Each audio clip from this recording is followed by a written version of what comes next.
والسلام على أشرف المرسلين. إذا تشرفنا اليوم رفقة السيد رئيس المجلس الشعبي الولائي، وكذلك أعضاء الهيئة الأمنية والمنتخبين الوطنيين وأعضاء الهيئة التنفيذية، وكذلك السيد مدير المدرسة العليا للفلاحة الصحراوية،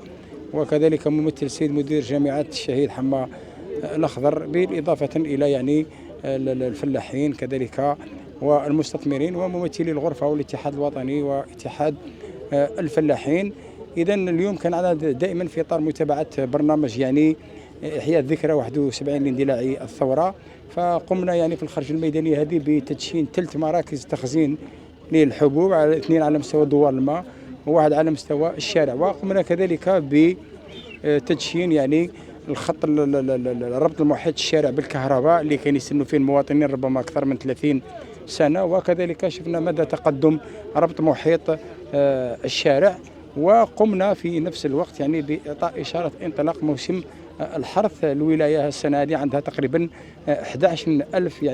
هكتار كمساحة مسقية خاصة بالزراعات الاستراتيجية من قمح صلب ولين وكذلك ذرة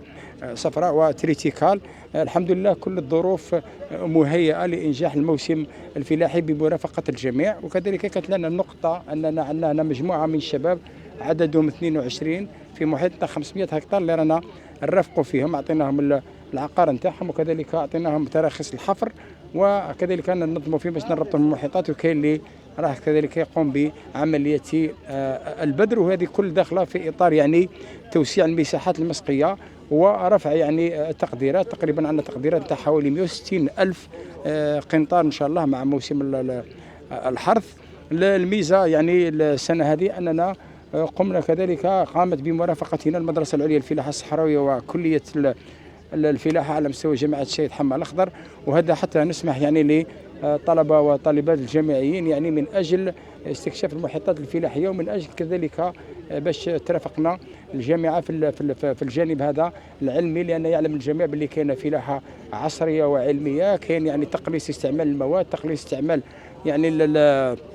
الأسمدة، كاين كذلك الفلاحة الذكية، وكل هذا يدخل في العصر هنا، كاين استعمال الطاقات المتجددة، وكاين ربما هذا الطلبة الجامعيين كذلك ينشطوا في الجانب الأكاديمي في إطار المذكرات، أولا بالدرجة الأولى فيما يخص البذور الخاصة بالمنطقة، لازم تكون عندنا بذور مكيفة مع المنطقة، فجمعنا كل ما له شأن في الفلاحة باش ننجح السنة الفلاحية وباش نتطور، لأنه ولاية الواد عندها مقومات كبيرة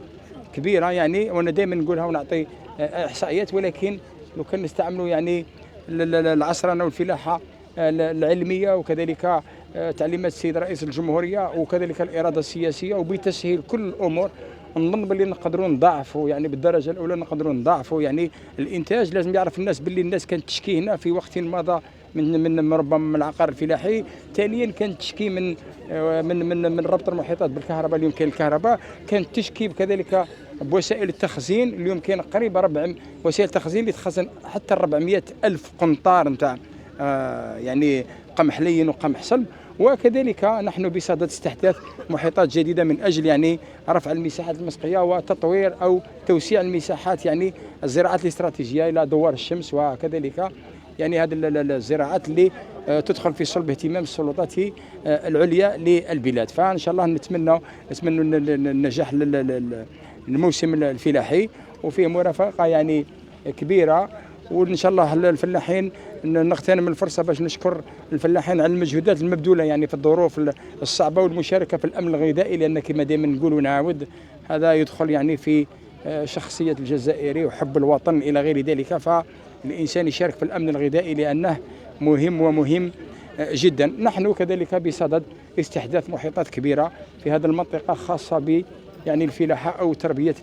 المواشي. إن شاء الله رانا في تنسيق كبير مع ممثلي الموالين واتحاد الفلاحين والغرفة باش إن شاء الله نزيدوا نطوروا المنطقة. كذلك المشروع في نهاية السنة يكمل تاع إنجاز بنك التنمية والفلاحة هنا على مستوى الطلب البلدي الطلب العربي، وكذلك راح ننصب مكتب نتاع ما يسمى بوكالة الدعم النيزدار اللي تعرفها الناس قديما. إذا عندنا النظرة في إطار ورقة طريق نتاع الولاية، وكذلك شكل لوسائل الإعلام لنقل المعلومة حتى يسمح لكل مواطني الولاية يعني باش يكونوا على دراية بما يجري في تراب الولاية شمالا وجنوبا وشرقا وغربا. وتحياتي لكم، والسلام عليكم ورحمة الله تعالى.